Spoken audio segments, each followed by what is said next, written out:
Hey, ambitious dentist, welcome to Start Your Dental Practice, the show for existing and aspiring dentists to take your dental practice to the highest possible level.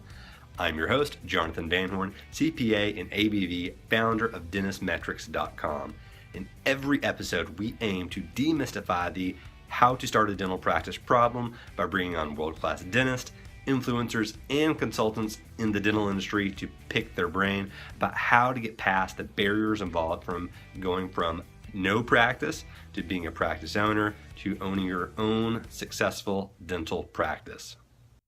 Aside from graduating dental school, there are very few moments in the course of your dental career that are more important than when you sign your lease on your first or even your third dental practice location. It's scary, it's exciting, and if we're being honest, it's a little overwhelming. Did you pay too much? Did you choose the right location? Did you protect yourself legally if anything goes wrong? Which is why I'm excited to introduce today's guest, Norman Gelfand. Norman is the founder and president of Gelfand Group and is an expert in commercial real estate with well over 20 years of experience. He's helped hundreds of dental practice owners negotiate a lease that gives them the best chance to succeed. So in our chat today, he shares everything he knows about how to ensure you sign a lease that makes sense for you. And at the end of the episode, you'll also hear about how you can get Norman's article, Questions to Ask Before You Sign Your Lease. So be sure to listen to all the way to the end to get access to that. Now, here's my interview with Norman Gelfand. Hey guys, sorry for the interruption. Really quick announcement for you. And if you're going to be a dental practice owner, you know you're at some point going to have to get a dental practice loan, whether it's going to be to acquire a dental practice or it's going to be to start a startup dental practice. You're going to have to get a loan. And I'm really proud to say that a company that I've worked with personally dozens of times over the past few years is our first sponsor after 80 episodes of Start Your Dental Practice. And our first sponsor is Bank of America Practice Solutions. So whenever you're going to be getting a new loan, whenever you're going to get a loan for starting your dental practice or acquiring a dental practice, you really want to make sure that you have three things when it comes to that loan. Number one, you want a really great interest rate. Number two, you want to make sure that the company that you're speaking with has a lot of experience and can guide you through the best path to be able to become a practice owner through the loan process. And number three, you want to make sure that the terms associated with that loan are the most advantageous for you. And I'm really happy to say that all three of these things, Bank of America just knocks it out of the park for you. And they've got some really great new promotions that I'm not even sure if one of these that they've even announced anywhere else other than what I'm about to say to you on the Start Your Dental Practice podcast. So, SYDPers, here is the announcement for this. So, number one, interest rates. They've got a couple of really great promotions. The first one is on new acquisitions. The first year of that loan, 1.89% for a dental practice acquisition right now in the first year. That's crazy low. You never even hear of loans dipping below 3%. Nonetheless, less than 2% on that first year.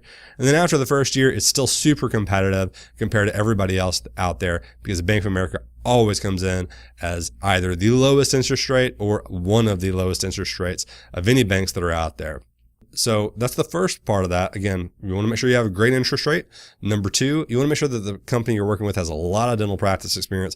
I don't know if any company out there in the world has more dental practice loan financing experience than Bank of America does. They're fantastic at it. Their reps are really good, and they're going to be able to tell you if the deal is going to be able to get done or if it's not going to be able to get done. So they don't waste your time at all, and they can help you understand the different nuances throughout that process. Fantastic.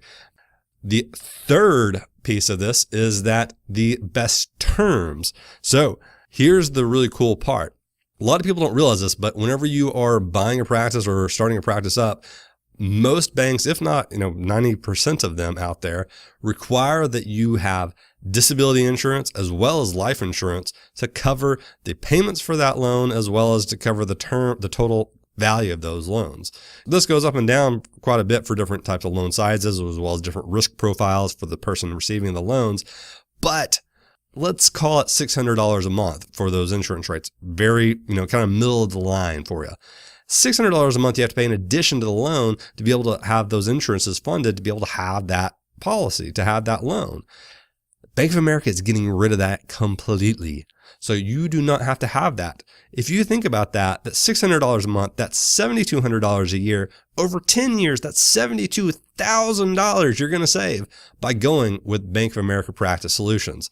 It's really no brainer. If you're going to have to get a loan, which you are going to have to do 100%, you may as well go with a company that has great interest rates, has great experience with the industry, and has the best terms out there in the market today.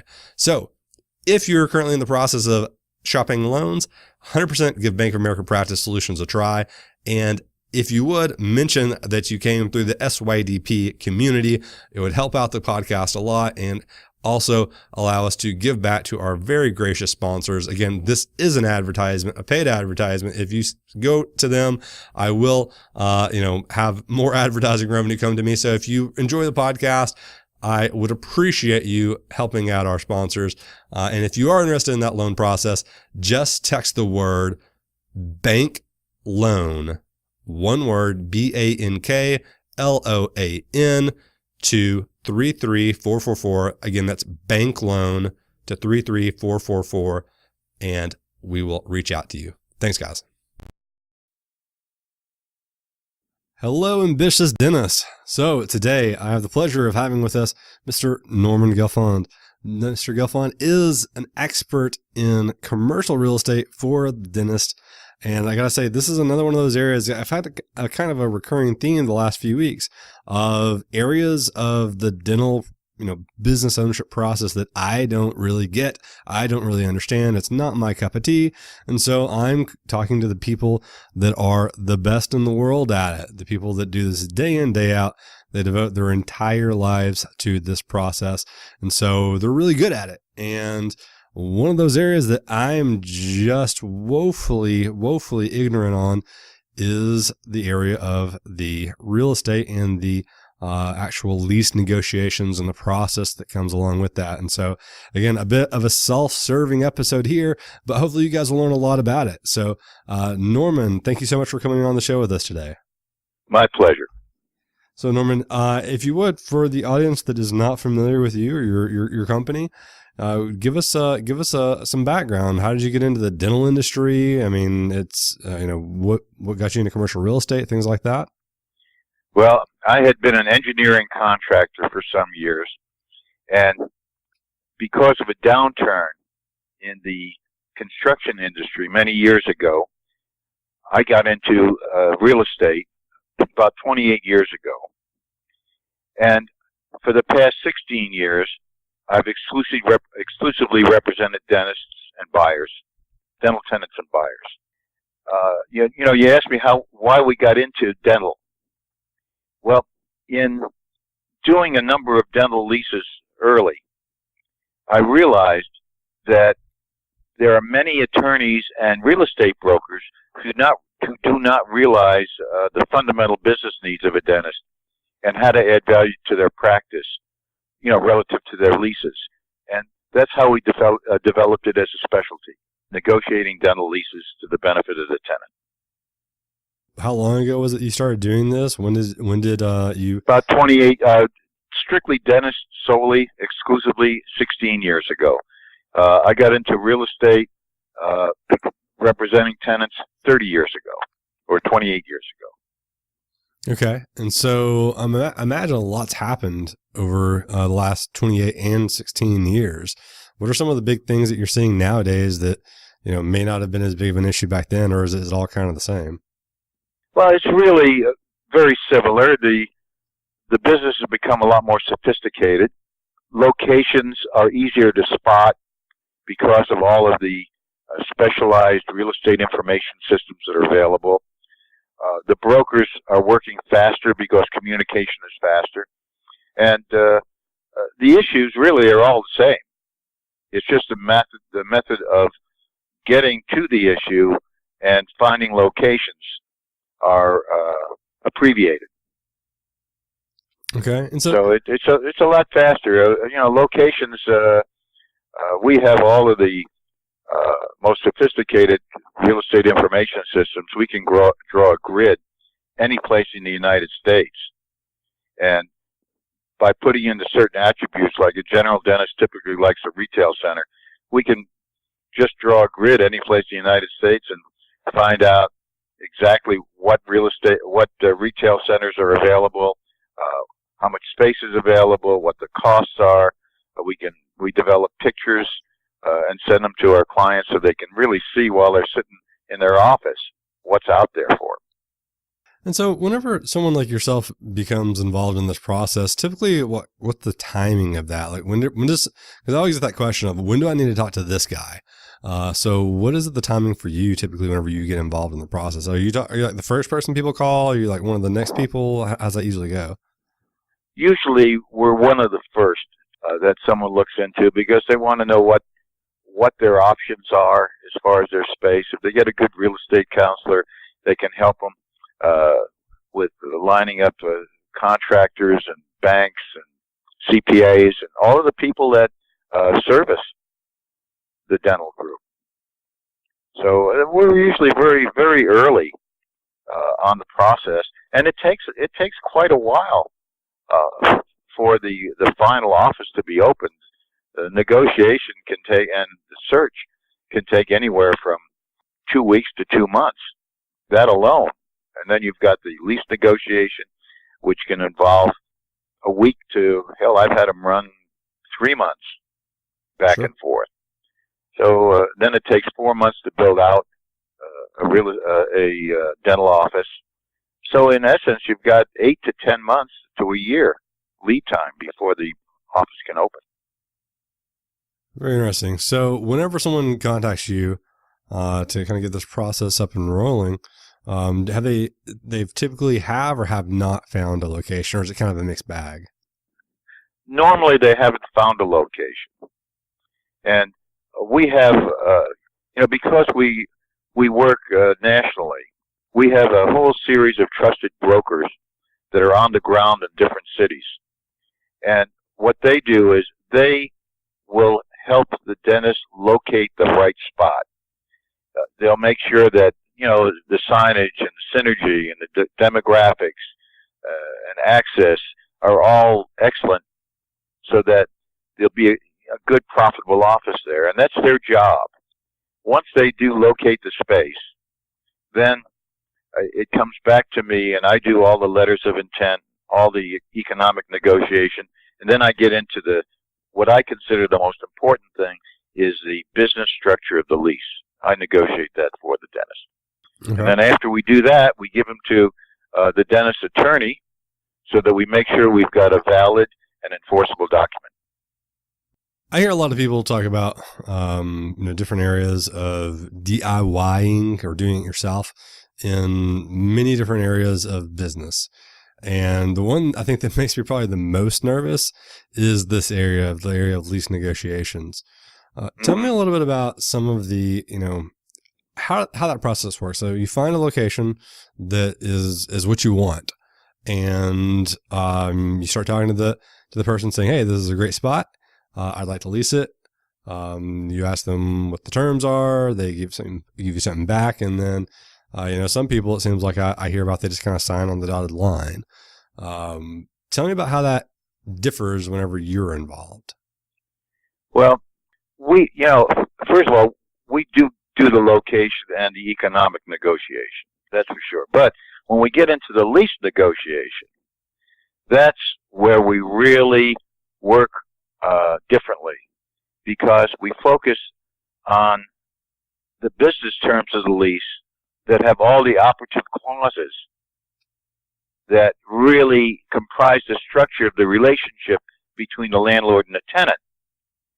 And the negotiation focuses on the present as well as, in other words, let's say that we want to make sure that the lease doesn't have a roadblock to financing, or it protects the tenant's ability to assign their lease, in other words, to sell their practice.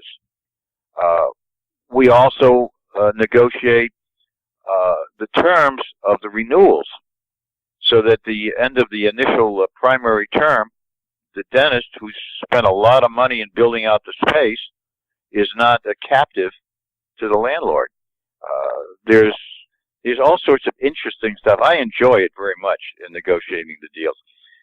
Like, how do you protect a dentist he moves into a retail center, and 3 years later, a nail salon moves next door to him, and the fumes start to come over the top of the firewall, and it disturbs his clients and his patients, his employees and his patients. That could really hurt a business. We protect against all of that sort of stuff. Construction defects, construction liens. When we do a lease, we make sure all of those things are covered, because any one of them could be drastic. Sure. Can be really devastating to a dentist. Give us some examples. There's a lot of horror. Yeah. There are a lot of horror stories. Give us some examples. Yeah. Okay. We had an endo here that the building got foreclosed on. Nice strip center got foreclosed on. The developer was a big guy out of Dallas, but I always have in every lease that I make sure we do, and this is national law, that we have what we call a security non-disturbance and attornment agreement. That's an agreement with the landlord, the lender, and the tenant. Then in the event the building is foreclosed on, the leases are all intact. What the law really says is that if there's not such an agreement, then the new buyer of the building can renegotiate the leases with the tenant. In other words, the tenant in essence has no leases, and the dentist has spent so much on the infrastructure of the space that he's captive. He's got to pay whatever that new landlord says, or the building can be repurposed, and all of a sudden the dentist has a huge loan and no place to practice. Those things can happen, and the agreement in the lease protects the tenant against that. That's one example. We've had other things happen. There was a deal in Charlotte that we did that we protected the tenant, and I'll tell you what happened. The dentist was building out his space, and the contractor's subcontractor did a horrible job on flooring, and he wanted to be paid, and the tenant, by virtue of the lease, would normally have to pay that flooring contractor and then sue him for the money back. But when we put in the ability to protect against what they call mechanics and material vendors liens, then the tenant bonds the lien, and he doesn't have to come up with any money until the argument is settled. That's a big one, because you could have a flooring contractor or some other trade. He could do a poor job. The normal lease says you can't have liens, so that now he threatens to sue. The tenant has to pay this subcontractor and then try and get the money back. In the meantime, has to redo the work. So you see, if you don't have protection against what they call M&M liens in a lease contract, it could really take a lot of time and hurt your working capital, and you could lose a bunch of money on it. Sure. I completely get that. So. Oh yeah, you get into that things. There's such a thing as a recapture. We had a deal in Chicago that I did for, it was for a buyer. A fellow was buying a practice, and somehow the lease that the dentist seller, had allowed the landlord to recapture the lease in the event that the tenant was going to sell his practice. So the landlord takes back the lease, and now the seller had to give the buyer $80,000 to make up for the lease discrepancy, because the landlord had the right to take it back. That's called a recapture clause. Truth is stranger than fiction sometimes. There's so many details in a lease. In fact, over the years, you learn as you go along. I've been doing this a long time. And over the years, I've developed a spreadsheet that has approximately 63 to 65, I forget exactly, specific things that should be in a lease to protect the tenant. Now, sometimes the landlords grant some of that in the initial lease document, but many times they don't.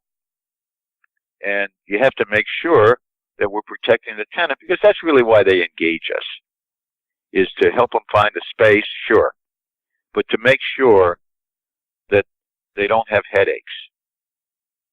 Most dentists don't understand anything about the lease, and the mistake they make is they just look at how much it costs them.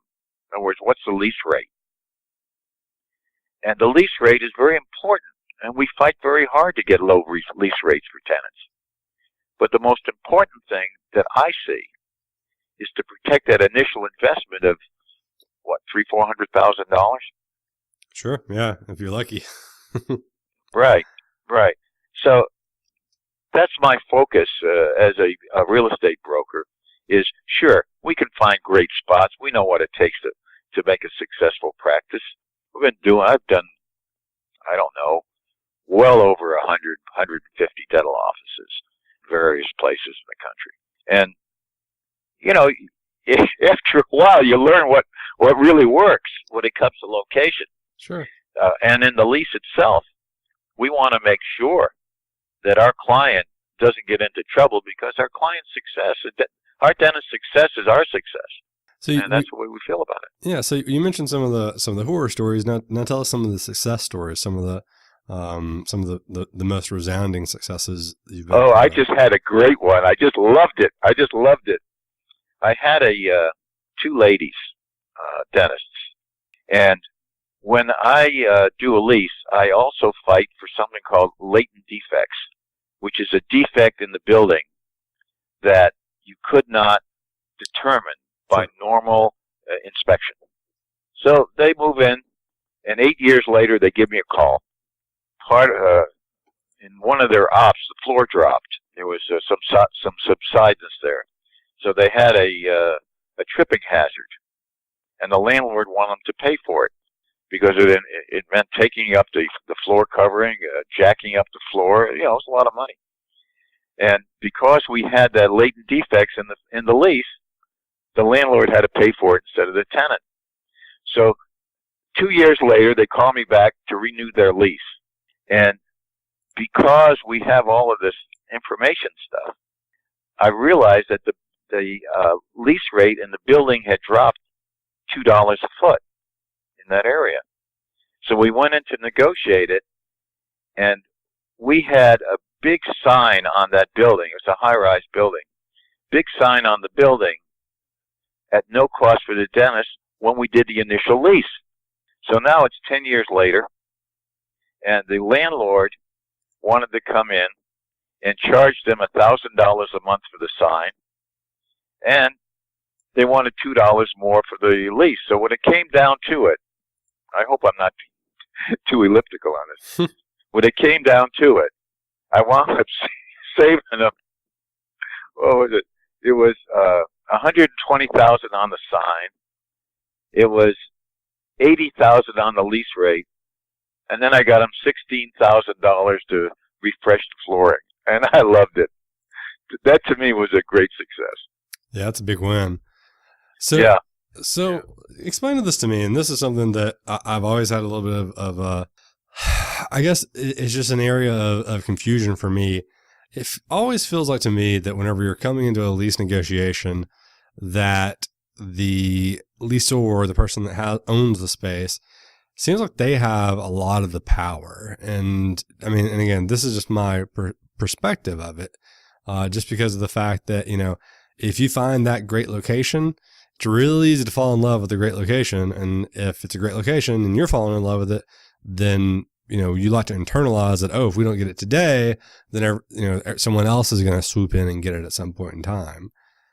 You see, Jonathan, it's an attitude. All negotiation only consists of time, information, and power. That's the three elements that make up negotiation. Now, when it comes to power, it's who takes the power. It's a perspective. The landlord is in business to lease space. That's his business. He has to pay. He has to pay his mortgage and his operating costs, and what's left over is his profit. So unless he leases the space, he's in trouble. Now, it can be a desirable space, but he still has to lease it. When I'm there to lease that space, I feel I've got the power because I've got the tenant that's ready to move in there and has the wherewithal to pay the rent. Do you follow what I mean? You've got someone that is willing to make their world better by fulfilling their goal. That's right. It's all attitude. When you're negotiating, sure, you want to be respectful and you want to make sure that everybody is happy in the end. I just want to be a little happier. You know, it's win-win, but I want my side to win a little bit more. Sure. So tell us how you go whenever you're in those situations. You can figure out the dummy numbers. I can't think of any theoretical ones, but say you're looking at $30 a square foot for a lease space, and you come in and you can negotiate tenant improvements. How does that work out? And I've heard of people getting just massive tenant improvements on like new spaces or even some older spaces just to get them in there. I mean, explain to me how do we go and get tenant improvements? Why is it a good thing for the landlord to give those to you? Because from just a mind situation, you think, okay, well, if I'm doing $30 a square foot on this, and they're giving me $50 a square foot or $30 a square foot or whatever it is for improvements, then I feel like I'm doing really well with that process. So how does that come into play? Well, let's talk about. Let's see, where do we want to take that from in the beginning? The lease rate, the market makes the lease rate. Mm-hmm. Now, the value of any commercial property is a function of the cash flow. Okay. So that if you've got a $30 a foot cash flow, then, and you have, let's say, we don't want to get it, the right capitalization rate. Let's say you got to make it simple, a $10, a 10% capitalization rate to make it simple. Then that space is really worth $300 a foot if you're going to sell it. So explain real quick to the listeners what a cap rate is. All right, cap rate is a snapshot of the return on the investment of a building. Usually, you talk about it as a building. Fundamentally, what it means is that an investor will decide what percentage he wants from his investment based upon the risk. So let's say he says he wants a 10% return on his investment, and the gross lease revenue of the building is $1 million. He'd be willing to spend $10 million for that building because he'll have a 10% return. Gotcha. And that's called the capitalization rate. So that's why all owners want to keep their lease rate up because it makes the value of their building a lot more. Now, on the other hand, free rent does not affect their loan. It doesn't affect their the value of their building. At the same time, tenant improvement allowances comes from a different fund in a landlord's packet, and you can get more in tenant improvement allowances and free rent than you'll ever get in lowering the lease rate because the market's setting the lease rate.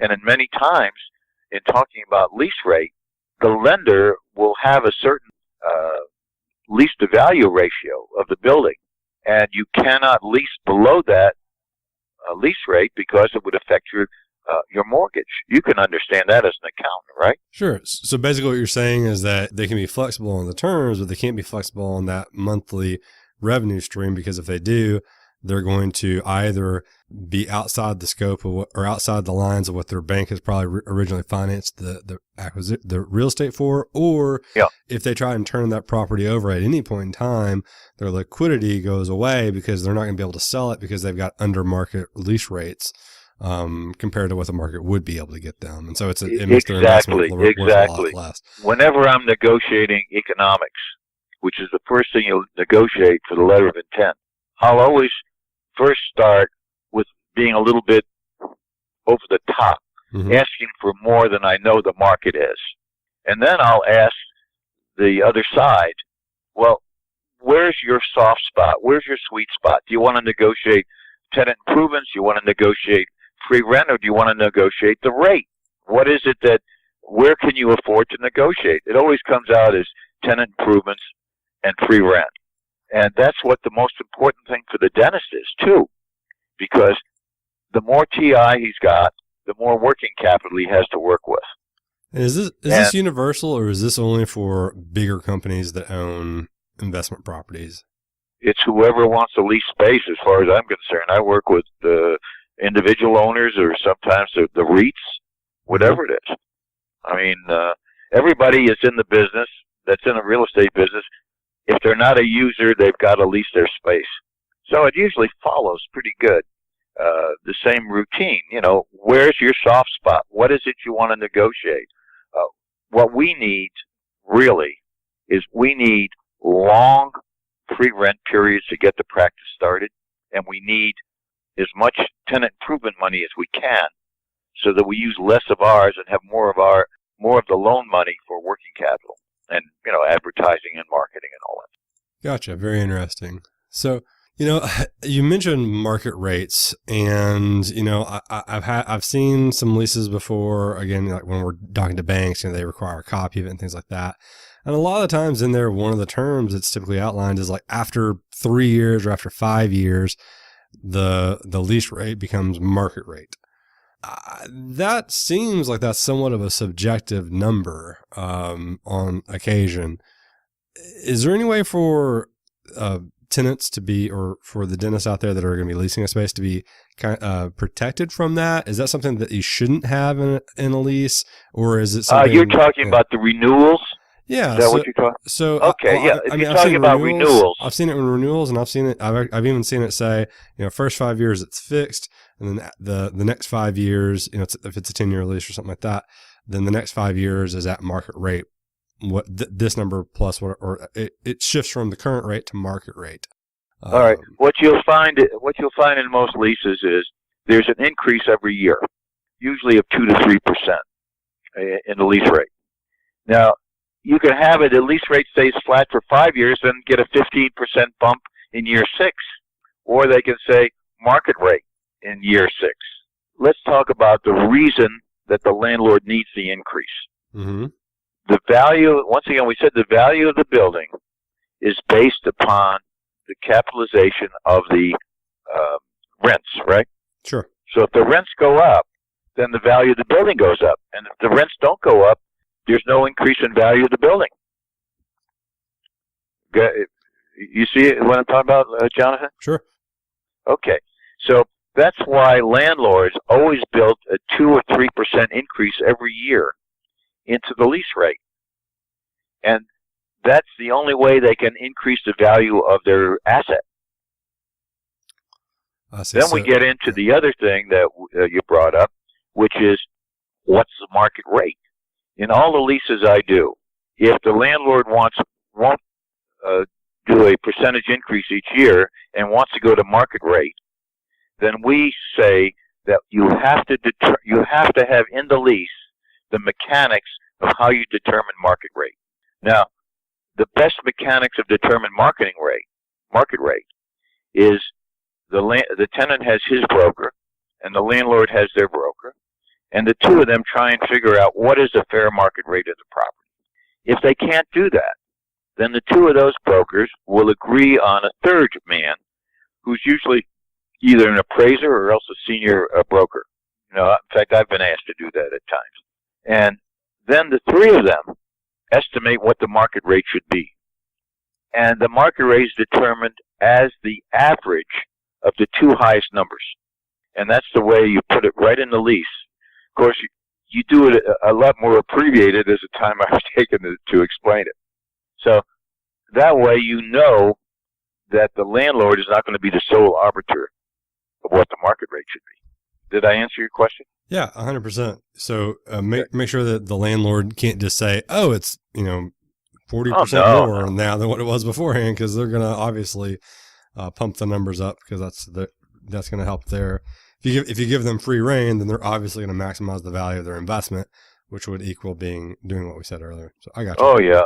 In fact, when you're reading a lease, any place that says the landlord is the sole anything, the sole determinant of anything, or whatever it says, that you change that right there to the landlord has to be reasonable in whatever he's doing. And when you cross out sole and you put reasonable in there, reasonable is a legal term. The courts really define reasonable as being reasonable. It's not an arbitrary thing. The court, you can take a fellow to court if he's not being reasonable. So reasonable is a powerful word to substitute for the landlord having the sole say in anything. There's a lot of things in a lease that translate into value to the tenant, things that you wouldn't even think of. Like, how about that nail salon that moves next door to you? Sure. And the fumes get everybody high and nobody wants to go to the dentist. Big deal. Or, it could be a heck of a big deal.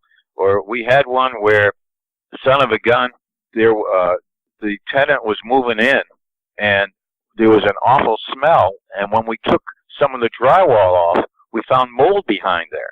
And the landlord said, well, the lease says as is where is, that you're taking the space. And when he looked at the lease, I had latent defects in there, and the landlord had to pay to remove all the drywall, remediate the mold, and redo it. So you can imagine how much money that saved the tenant. Just that phrase in there. There's a lot to it.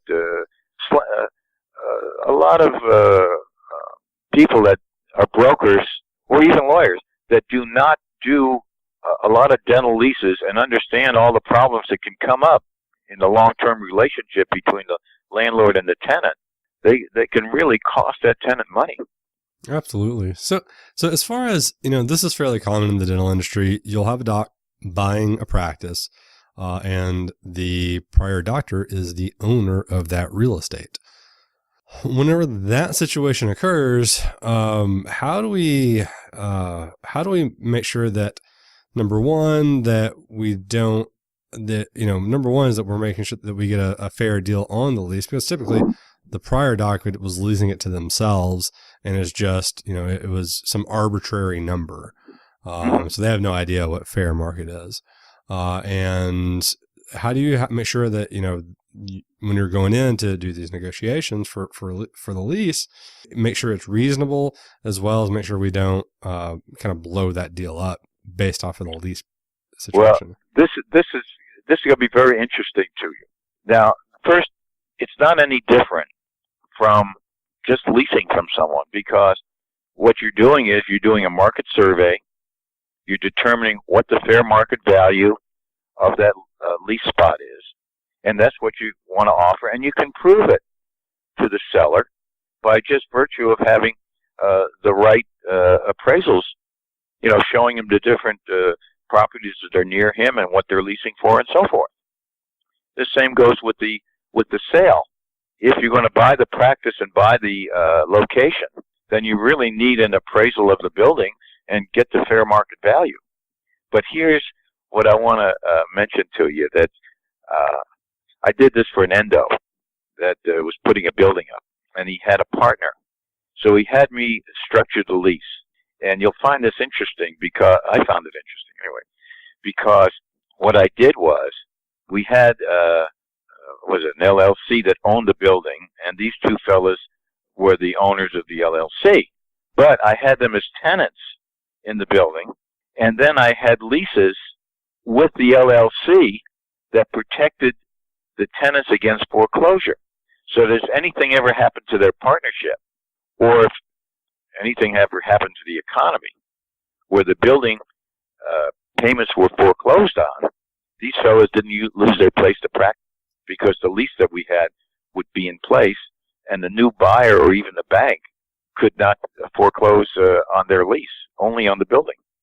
And that really worked out great, because that's belt and suspenders protection. And I'm probably like you are. I'm more concerned about my clients' money than I am about my own, because I waste money at times on things. But when you're working for someone else, you got to make sure they're on belt and suspenders all the time, that their assets are really protected.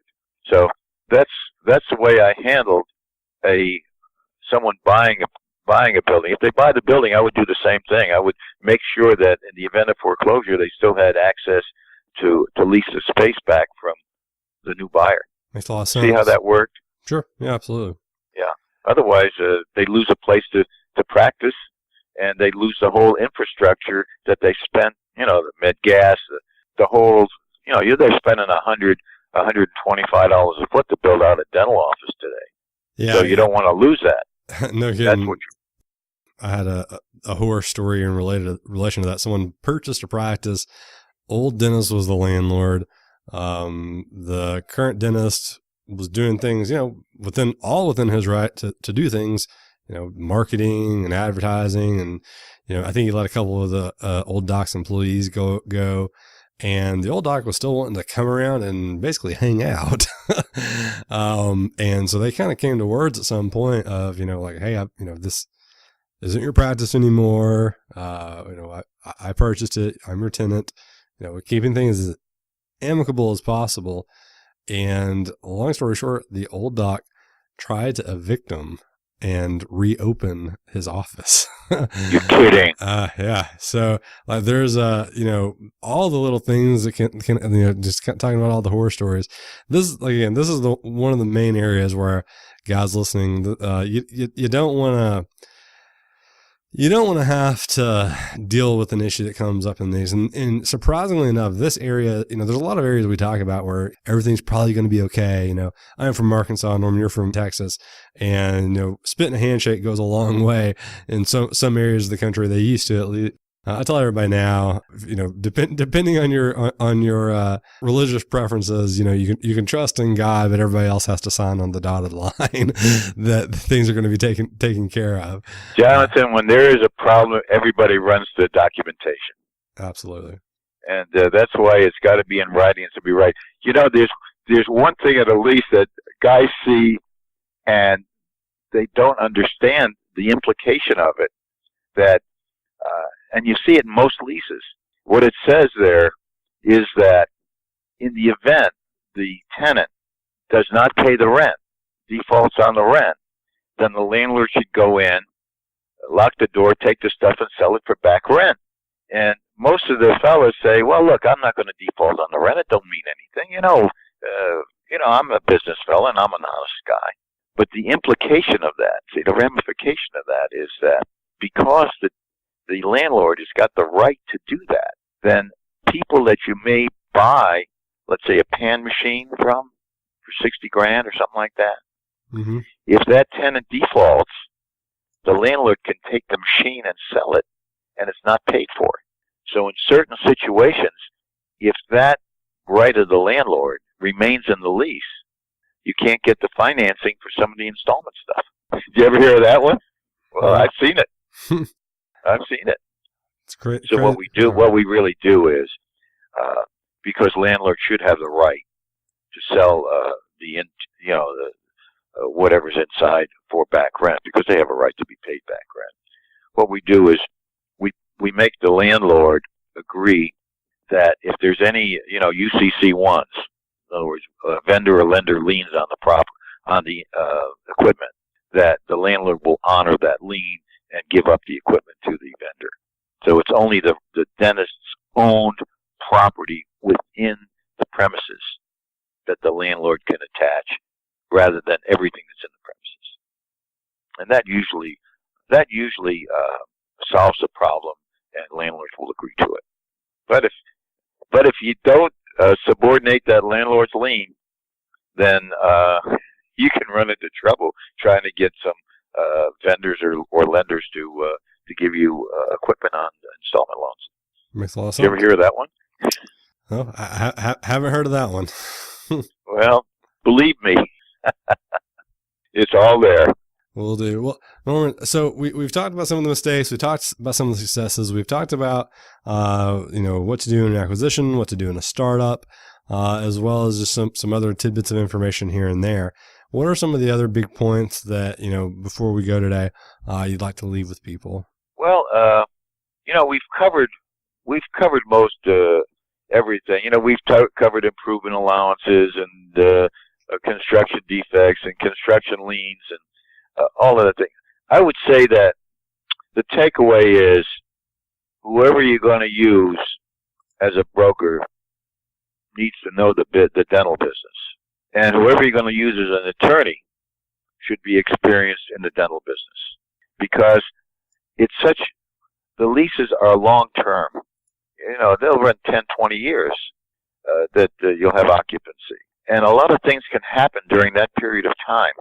And you want to make sure you've got protection against those things occurring, because they can affect your livelihood or the value of your practice or all of those things. Your ability to sign the lease, your ability to have renewals,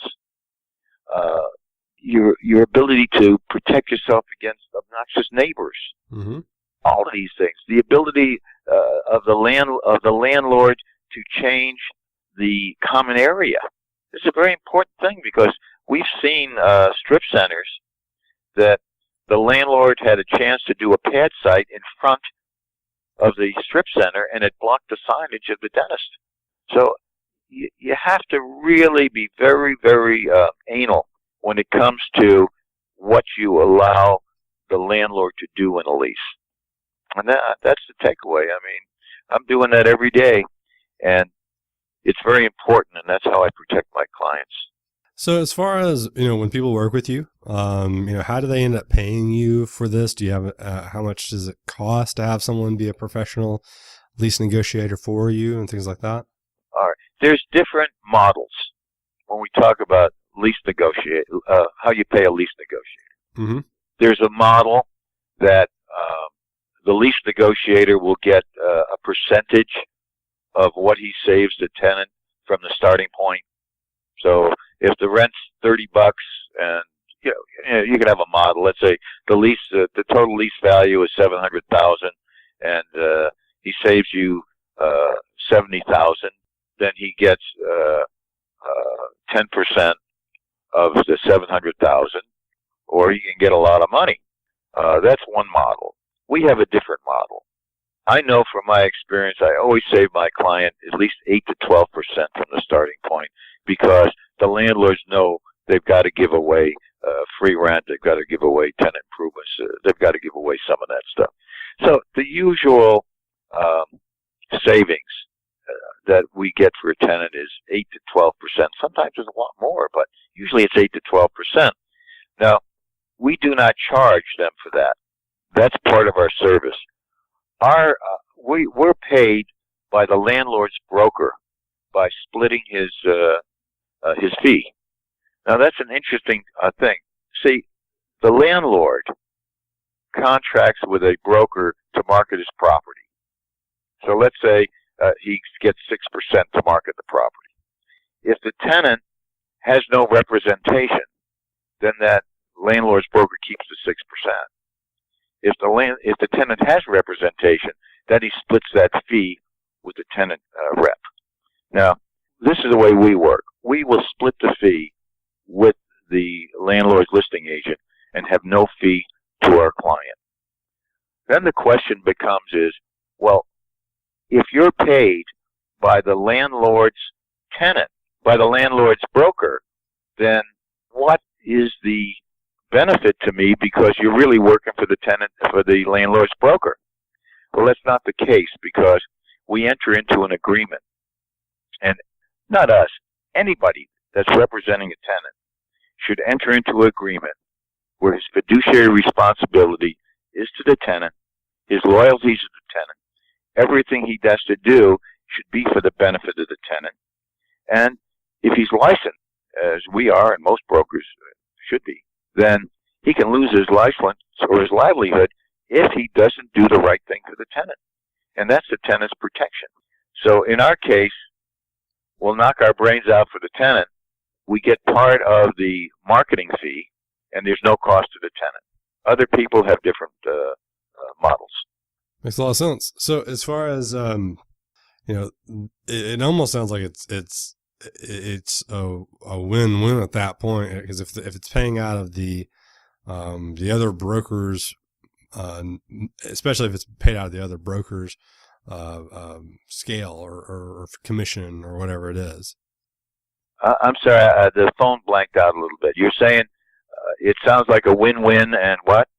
Especially if it's being paid out of the other. Oh, sure, sure, and it doesn't make any difference to the landlord because the landlord's going to pay that amount out anyway. So the tenant's not going to get a better pricing deal by working directly with the landlord's broker, right? Yeah, because the landlord's broker gets that amount whether there's two brokers or himself in the play. Makes a lot of sense. So Norman, thanks so much for your time today and for giving it to us. We know time's the one thing that we cannot replicate, and so we really appreciate you giving us some of yours today. It's very appreciated. If anyone would like to reach out and ask more questions or potentially even utilize your services for their startup or their acquisition, what's a good way for them to be able to be in contact with you? Just email me at Norman@Gelfand, GELFAND group.com, or our phone number is 512-833-5300. And if you're thinking about a location, or if you just have a question of some kind, even if you have a problem with your lease that's existing and you have a question that's perplexing you, I'll be very happy to answer it. And there's no fee for that kind of thing. It's like you throw a lot of bread on the water and it always comes back, and I'm always happy to help you. Fantastic. Thanks so much for your time, guys. And if you're listening to this, reach out to Norman. He's the man. He's good at what he does. So I appreciate you guys listening in, and we'll see you next time. Thank you. Bye-bye. So negotiating a dental lease is a really complicated process. I've had lots of dentists get stuck in this singular piece of the puzzle. And if just one mistake can affect you, it can affect you for many years to come. So fortunately, there's a lot of information and resources out there that can help you make the right call. And as a bonus for today, Norman has offered to share his article, The Questions You Must Ask Before You Sign Your Lease. If you're in the process of purchasing a new dental practice location or starting a practice, you'll definitely want to check out the tips he shares. To get that bonus, simply text PRACTICE to 33444. Again, that's PRACTICE to 33444, or visit startyourdentalpractice.com/bonus if you're outside of the U.S. You'll also receive updates on the latest episodes of Start Your Dental Practice, helpful tips for owning and running a practice, and promotional opportunities direct to your inbox.